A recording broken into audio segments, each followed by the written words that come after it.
Welcome to Unsuccessful. We're your hosts, Jen And I'm Brandy, and this is the podcast where we admit out loud that we suck. So if life has ever felt like a dumpster fire, You're in the right place. well, let's get into it. On this episode of Unsuccessful Podcast, we're joined by none other than Jessalyn Wanlim, actress, real estate agent, and all-around badass. You probably know her as Jenny from Netflix's Working Moms, but what you might not know is the real story behind her journey. From Juilliard to Hollywood to building homes in Nashville and a real estate agent, she's now helping other realtors create awesome content to hype up their Instagrams and social medias. In this raw and real episode, Jessalyn gets vulnerable about the realities of working in the entertainment industry, what happened behind the scenes on Working Moms, and how she learned to embrace the and actor and real estate agent and builder and content creator. We talk ego checks, industry drama, perimenopause pivots, the power of gut instinct, and what it really means to suck and keep going anyway. You don't want to miss this one. Let's get into it. Hey, Brandy. Hi, Jen. Welcome back to this next episode of Unsuccessful Podcast. We are here with Jessalyn Wanlim today. And if you watch Netflix, you may recognize her from Working Moms. I said earlier, I think we have a lot in common. She played Jenny on Working Moms. I'm Jenny. So it just worked out. That's why I ended up reaching out to you. She is also a realtor in Nashville and has just started working and collaborating with other agents to help them with their social media and all the things that it looks like to be super awesome in creating content. So welcome, Jess. I'm so excited to have you here and to talk a little bit more. Thank you so much, ladies. It's so nice to meet you. So, of course, on the podcast where we help people suck just a little bit less, which is this, we like to talk about some of the times that have really been the toughest in life and how they have been really hard to get through, but then the light at the end of the tunnel. What happened? There was a pivot or a change in trajectory, or how it kind of helped us to become someone else. So I'm really excited to learn more about your story. And the lessons that we've learned along the way. Our motto is that we suck and you do too. Really just breaking down the boundary, right? Everybody sees the shiny, the success, what success looks like. And especially in this day and age of social media where it's the highlight reel and everything is just looking, that so-and-so is so successful. When really we all just, at the end of the day, we suck. We all suck, no matter how successful people look. They're all battling things that we don't know about. And they've all had experiences and struggles that they've overcame and they have stories to share. So I think that that's what brings us here too. I know that Jen saw one of your reels. Oh, yes. The reel about how you said the strike, really the actors the strike, the acting strike was difficult on a lot of actors. And I think that was why I originally reached out on a whim. Yeah. Why don't you start telling us a little bit about yourself and what you do now and all the different things you do, and we'll get into it. Okay. I mean, God, it feels like I've sucked a lot. So I just don't even know where to start. I forgot to close my door. Okay, so I'm originally from Calgary, Alberta. I grew up dancing, and then I managed to get into the National Ballet School of Canada when I was 12 years old and went to ballet school for 5 years until I turned 17 and said, you know what? I'm going to try to audition for Juilliard. And so I ended up getting in and then, moved to New York when I was 17 years old, ended up hating dance and falling out of love with the whole process. And my body also kind of was rejecting a lot of the amount of pressure on my body. It still hurts to this day. So I fell out of love of dancing and then ended up pursuing acting in order to stay in New York. I had to go to school still because my parents definitely were not going to just let me live in New York, without any sort of plan. So then, I fell into acting and then kind of did that in New York for a little bit, ended up moving to LA to pursue more acting, and then almost quit acting and went into started the trajectory into getting into real estate. And that's when I booked Orphan Black, which shot in Toronto. And then after that, just trying to go on the same path of real estate, I finally took my exam and then I booked Workin Moms. And so now, what is it? 9 years later, I'm still kind of doing both, even though both businesses kind of suck to say the like at worst. They both suck right now. And I'm not gonna lie.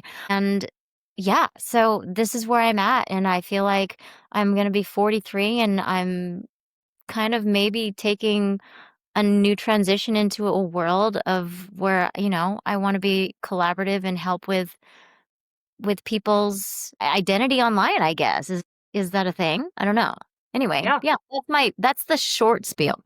It's a thing. I love that. You're figuring it out, right? I think like that's the thing. And like you say, we're talking to a lot of women. I'm 42. Jen, how old are you? 41, 29. And we're all like, there's a lot of us in this age group that is kind of, especially what you said, they're kind of giving back, like kind of figuring that out, kind of a new era too. And then for sure, I mean, this whole world, I think there's a lot of industries that suck Yeah. right now. And so you're not like alone. It's not, your industries aren't, special really. Like, and so a lot of us are in this position too. It's like, transitioning, and like, what does that look like? And then relying on our past and those experiences that really sucked. And like, I know for myself, I'm looking back and going, okay, well, I did this before, like this transition period. I can do this again.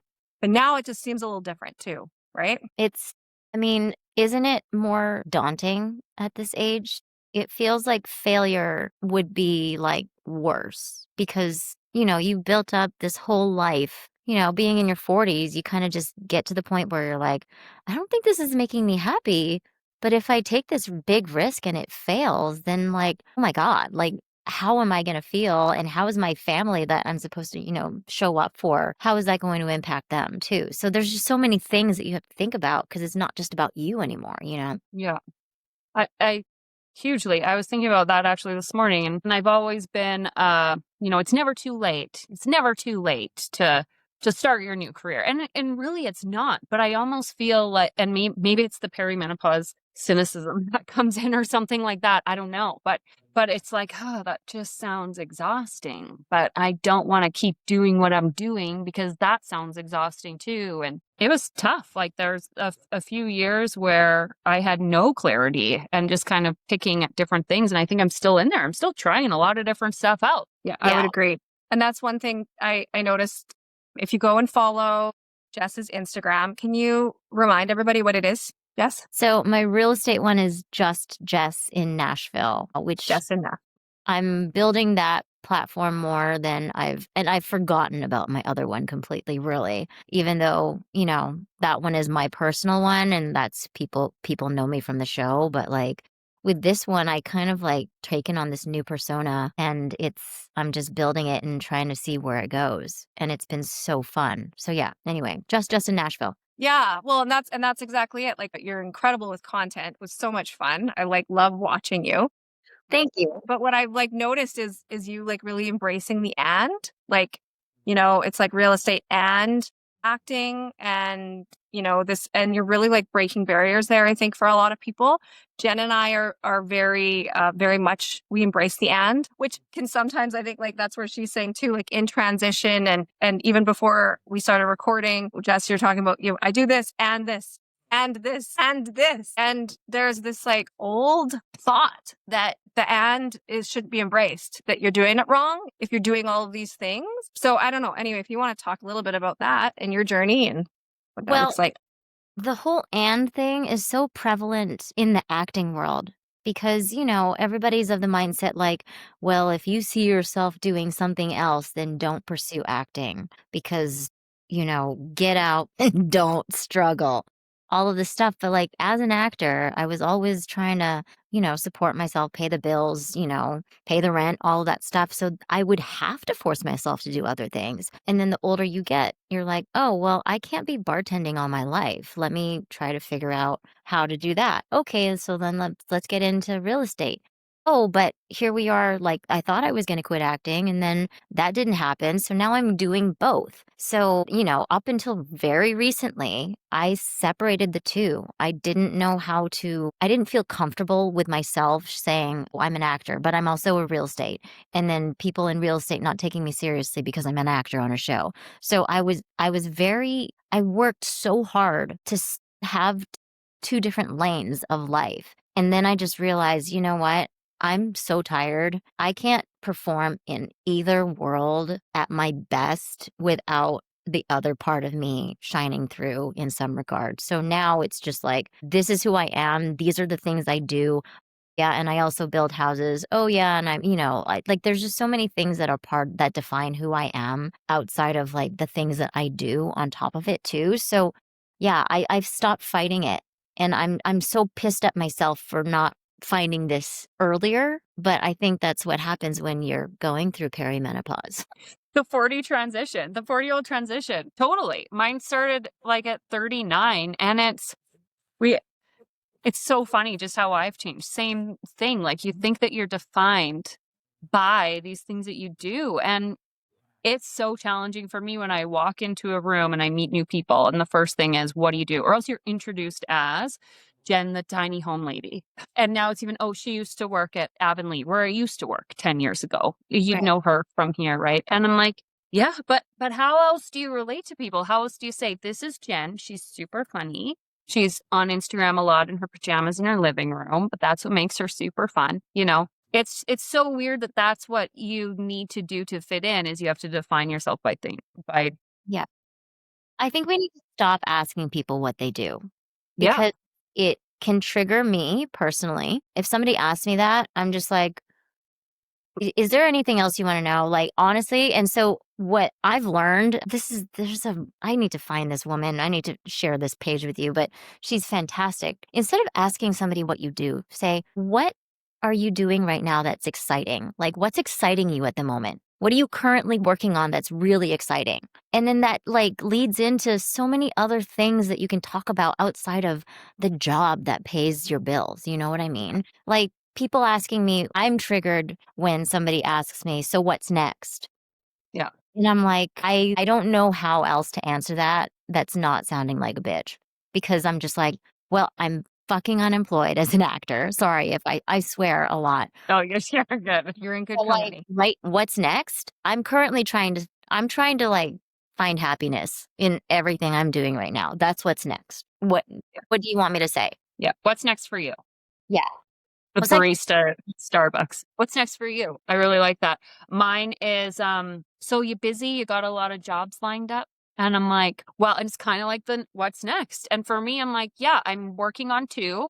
If they don't go through, then there's no jobs in 3 months. So, but they can't understand again, construction, right? Like a lot of the time, like you sign your contract, you move on and it just comes and it flows. And that whole idea of it just flowing in and out and just being there when you need it to be there or when you want it to be there, that's a concept that people don't really get either. So that one's really triggering for me too. Mm-hmm. The construction terms of what's next. Yeah, But those 2 words. yeah, my trigger is you're going places. Oh, that one's a trigger for me. Wow, you're really going places. What do you say? How do you respond to that? Like genuinely, without sounding like a bitch. Yeah. You went to Phoenix. Yeah, going. Yeah, I don't know. It's always so interesting because, well, for that one, I think there's a lot of pressure that I feel on that. And I don't know if maybe that's the same kind of root feeling of what's next. Same kind of feeling, like there's pressure.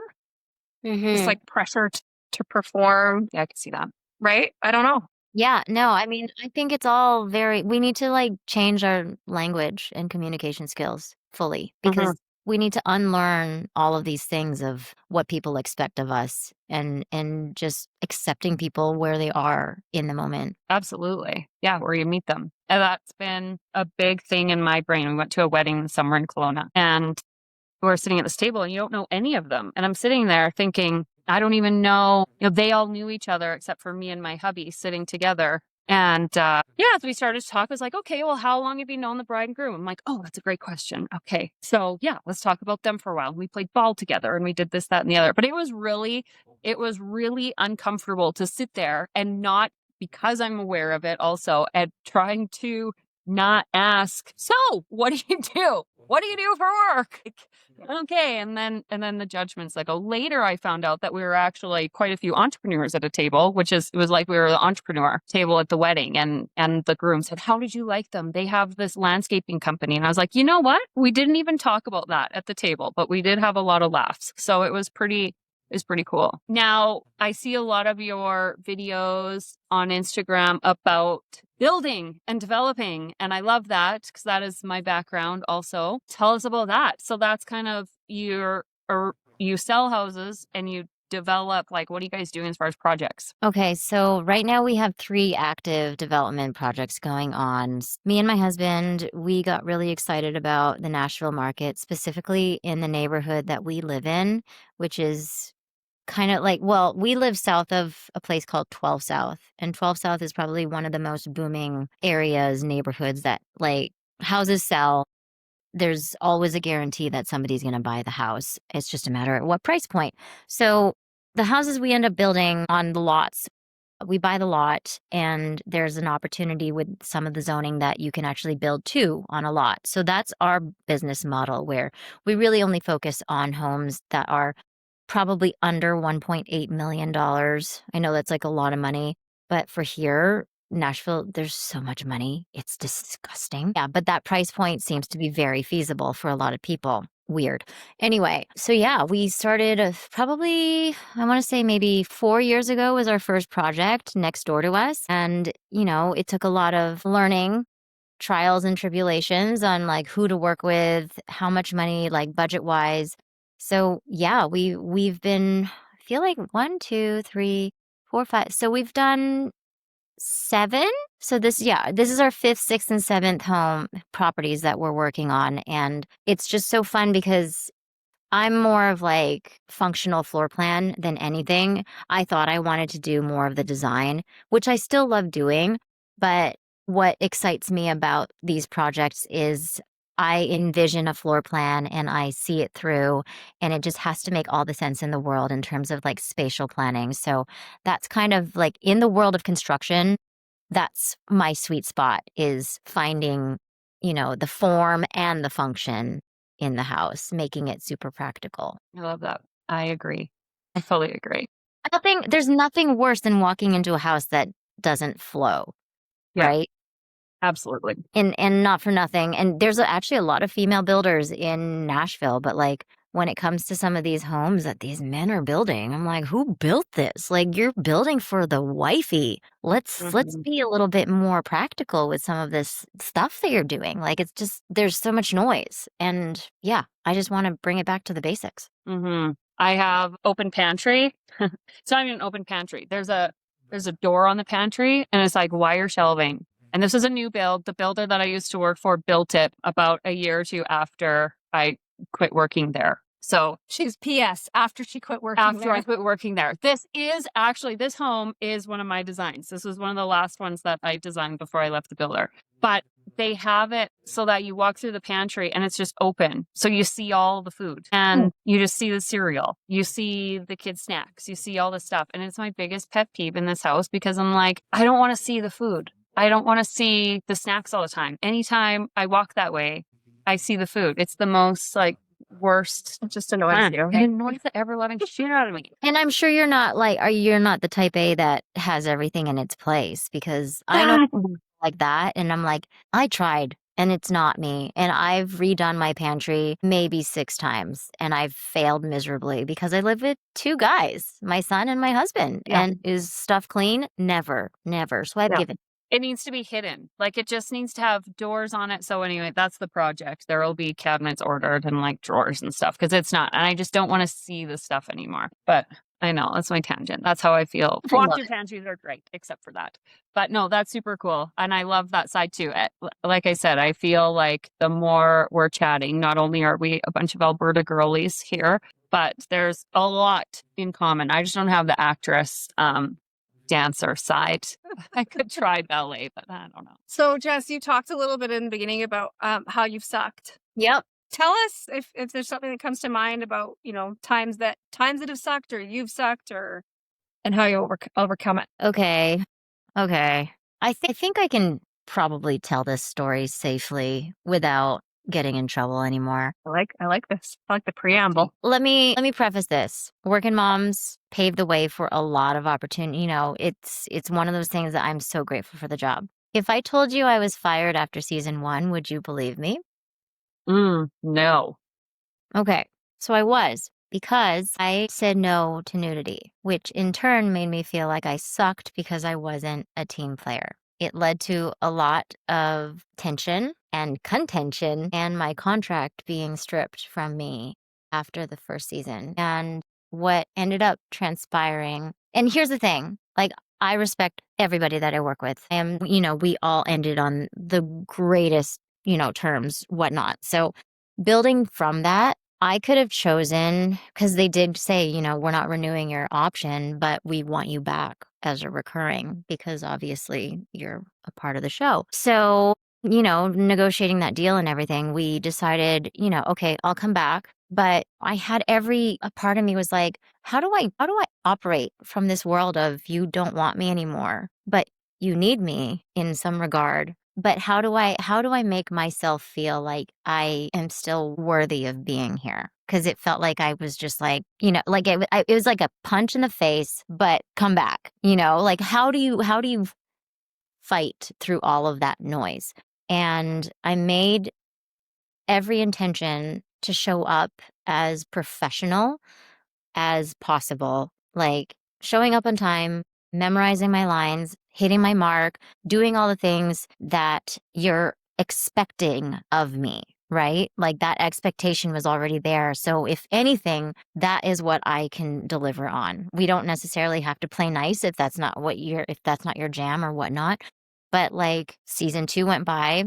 Okay, wasn't in it a lot. And everybody asks what happened with Jenny in that season. And then it also affected like how my character was perceived too, right? Like, I don't necessarily know if you saw the relation of like, Jenny's like this awful human being. And I think that like, I don't want to say that played into what was going on behind the scenes, but I think it kind of enhanced everybody's opinion of me outside of like the role, what I mean? Like, it just felt like all of those things were kind of battling and bubbling together, actually, in order to form this idea of who I was outside of playing this role.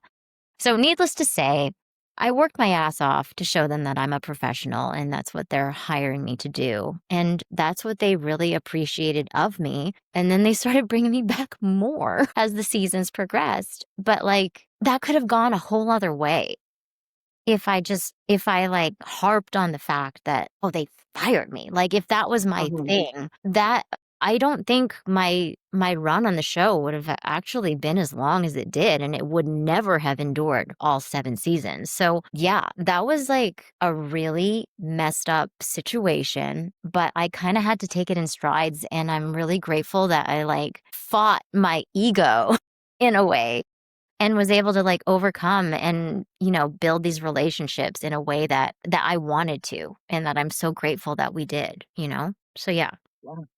That's a good story. I can relate in like this like limbo, this in between, this like tension, and you're trying to figure it out, right? And where that tension's coming from. Is it you? Right? Like you say, in your ego. What is it, and how do you move forward? And like, I think what I'm hearing from you is that you kind of grasped onto all the good, right? Like you held on to that, and you could kind of like, that could keep you grounded and move forward too. Yeah. Like there was only so much I was in control of, So I knew that I could have gone off the rails and done something else, but I wanted, if anything, there was one thing that I knew I could deliver, and that was being a professional on set. Yeah.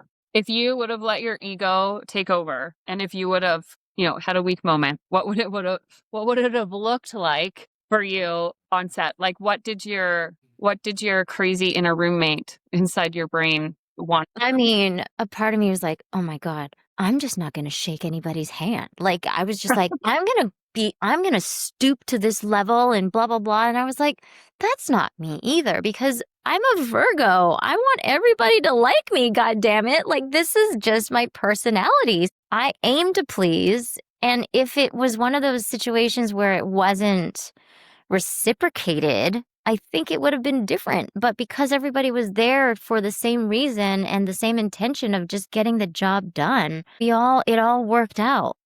And it's just so wild. Hollywood in general, there's so much drama. There's so much stuff that there's a lot of dirt that people just don't know about the industry in general. Like, you can be blacklisted in a heartbeat. And so, yeah, you just have to really be careful. And I don't think it was more that. It was just more like, this is who I am. You're paying me to do the job. Let me just get my paycheck and be on my merry way. And if you like me, then you like me and you'll call me back.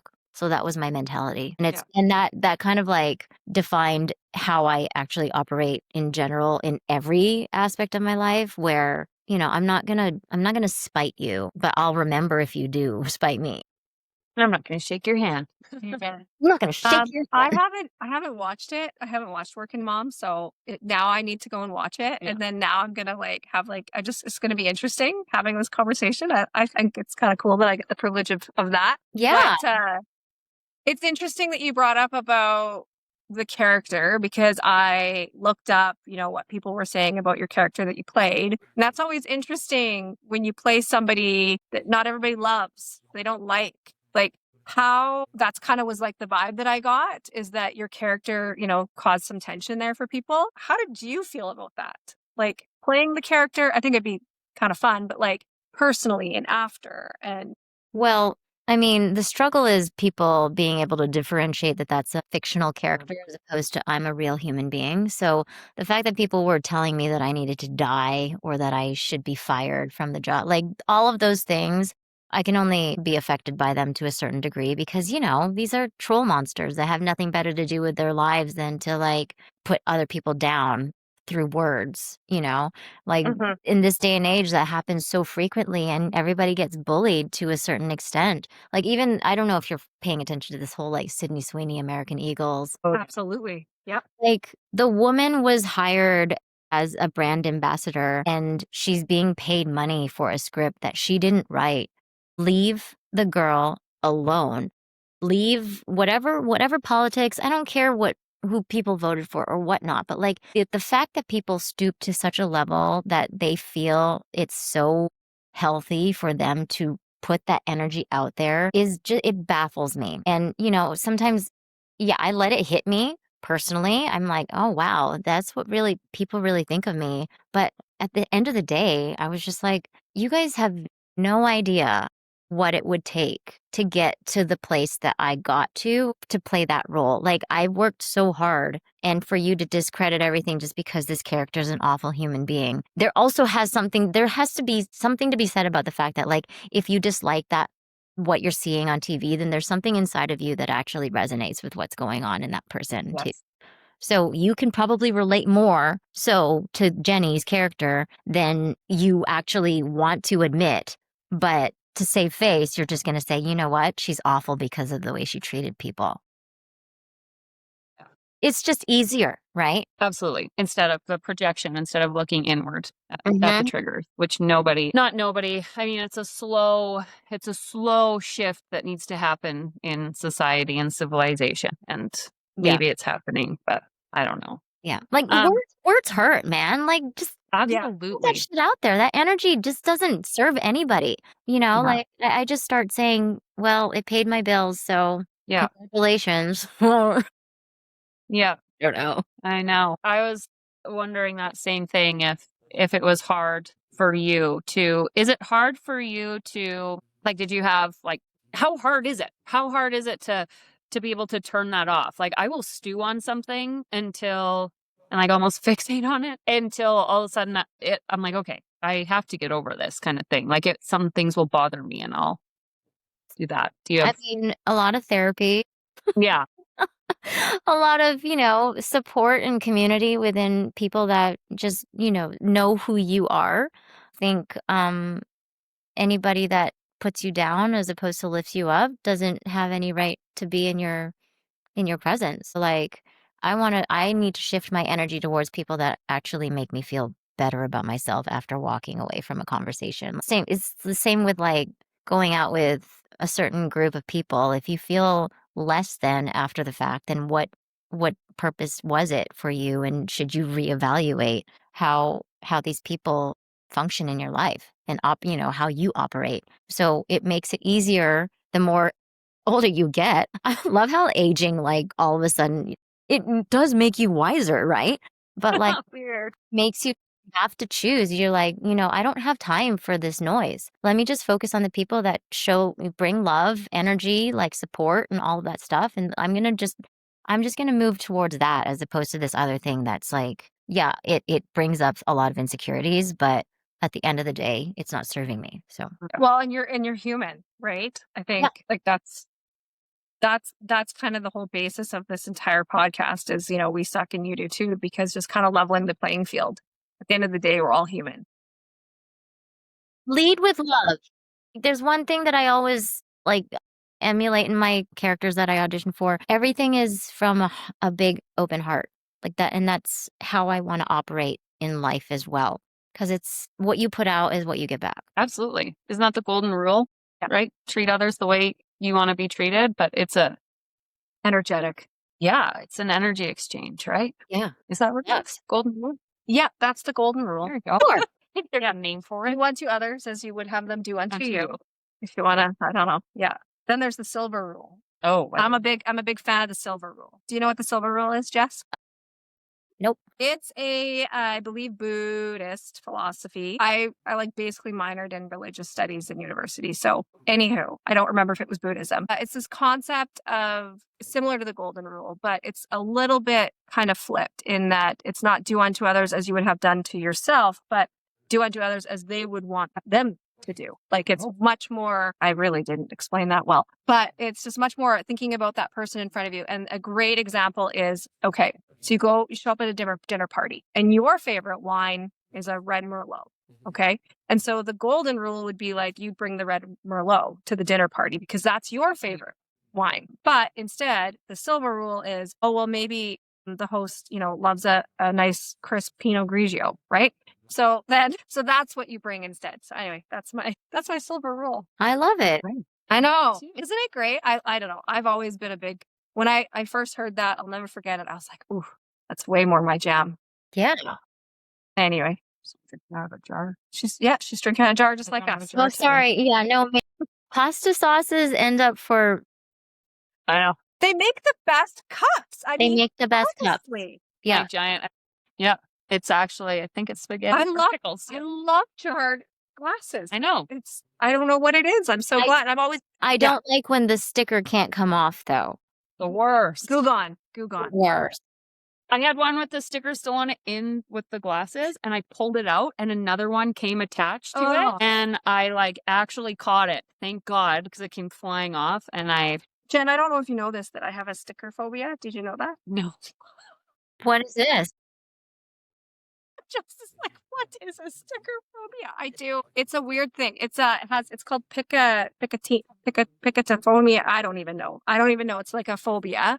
Certain people have certain phobias and things. Yeah, I don't like stickers, but I'm weird with stickers. I get like a visceral reaction. You know how people get like with, spiders, snakes, or like, people that struggle with like deep waters. Like I'm just trying to think of things where people get woozy, heights, Stickers. where they're like, they have a physical reaction. That's how I am with stickers. Interesting. So you were traumatized as a child. Yes, I was. It actually, when I've done some research, because my mom is like, I probably did it to you. Because I have, like, there's certain types of stickers that I know. It's a really strange thing. Like fruit stickers, I struggle with fruit stickers.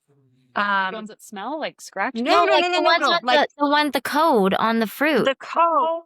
Like, I can't take off a sticker off a piece of fruit. Like, that is, I can't do it. I can. I mean, I just have to really muster it up. And then I have to be prepared for a whole shiver. Yeah. I'm okay with like a fresh, new, clean sticker. But once it's been placed on something, and if it's starting to peel up, that's done for me. Okay. Yeah. Anyway, We're gonna dive deeper on that. Yeah, we are. Apparently, it has something to do with it's a cleanliness thing. It's when I've done a little bit of research, it's like a little bit of an OCD germaphobe thing. Okay. So the like snot on my t-shirt from when I That's fine. That's I mean, fine, I'm but okay stickers. with snot, but like a dirty sticker, nope. Uh, Band-Aids, woo. well, Band-Aids are gross. Yeah. Disgusting. Anyway, there we go. No, no. Weird things. I know. You know what? That's something that we could all talk about at our next. When we're in a room with strangers, instead of what we do, we could say, you know what? I met this lady. She's afraid of stickers. We're going to talk about you now. You could do it. Right? I'm going to. My sister literally used to chase me around the house with a sticker. Well, then that doesn't help either, does it? That's what siblings do best, right? I Yeah. have mysophobia. What's that? It's when somebody's smacking their food with their mouth open. Oh my God. It just brings up And the this, rage. oh yeah, I can't. So yeah, that's my thing. But then Yeah. somebody who's chomping on a sticker, can you imagine? We don't go there. We don't. Oh my God. That's good. Yeah, it's like Are you feeling a little sweaty? She's sweating extra now. I can like feel the heat radiating off you all of a sudden. Funny. That's oh, good stuff. geez, that's crazy. Well, this has been awesome. Any final words with any sucky things or words of advice for our listeners? Oh, I'm not good with advice, guys. I think it's more just like really listening to your gut more than anything. Like, yeah, things suck a lot, but I'm in a place where I just have to sit in it personally, as opposed to letting it take over, if that makes any sense. Like, it can consume you where life isn't going the way you want it to. But at the same time, there could be a reason why life is not going the way it is, because there's actually a plan out, like, that you don't know of, that is out of your control. But at the end of the day, it might be like directing you in the right direction. So I think there's a reason for a lot of things happening the way they do. Yeah. I think it's just one of those things where you have to listen to it. Yeah. Maybe just take Yeah, a I love that. and don't squash that feeling. Maybe just take a chance and see where it takes you. Yeah. I'm a big pusher. I've definitely pushed through a lot of things like that haven't felt right. And I'm like, it's just a feeling. I'm going to do it anyway. I'm just acting scared. And usually those things where I push through or force it through they end up not going that well, right? They're not things that bring you a lot of joy. It's interesting. I'm reading, it's an audiobook, actually. It's called The Big Leap. I don't know if you've heard of it. By Gay Hendricks. And it's a audiobook that I'm listening to. Anywho, he talks about, I think one of the big like ahas right now is very interesting to me, is how people actually don't want to feel good. And they have to stretch that capacity to feel good. Mm-hmm. I think that's like it's an interesting, I don't know how he says it, but like I think stretching the capacity to feel good, it's all one of those things where, you know, you're feeling good or you're having momentum and having some success. And there's a natural inclination and, you know, like your own personal ceiling to kind of create conflict, create the suck, right? To kind of bring you back down into a place that's much more comfortable in what you're used to. And so like, that's what the whole premise of the book about is, that big leap is jumping over that ceiling. And really it's about having a capacity to push through for the happiness, right? Mm-hmm. And just really focus in on there. So anyway, that's what came to me when you were talking about just like going after like that feeling, right? And I think that's a really cool message, is just like lean in, like just keep going there, because yeah, you can find there's a million reasons to pull you back down into the suck, right? Yeah. It could overpower anything. Your mind is the most powerful thing. So the fact that some little thing can trigger it and then make you question everything else in life, it's scary. But yeah, you just have to mind over matter. That's the bronze rule. Yes. I don't know. The bronze rule. Yes, it is. The bronze rule. Yeah. I love it. Mind over matter. So true. All right. So if you want to, listeners, talk to Jess or see what she's up to over on the amazing Instagrams, Just Jess Nashville. Jess in Nashville. Yeah. Jess in Nashville. Yeah. And so we're going to link it here below. And then we're also going to tag you on our little Instagram post with the with a collab there, and you'll be able to find her. So that's, I guess, a wrap. That's a wrap. So thanks again for listening to Unsuccessful Podcast, the podcast where we suck. And so do you. But that's okay. See you next time. And that's a wrap. A huge thanks to Jess for sharing so openly and reminding us that success isn't linear and sucking is just part of the process. You can find her on Instagram at justjessinNashville or check out the show notes for more. If you loved this episode, hit like, subscribe, and share it with someone who's navigating their own messy pivot. This is Unsuccessful, the podcast where we help you suck just a little bit less. See you next time.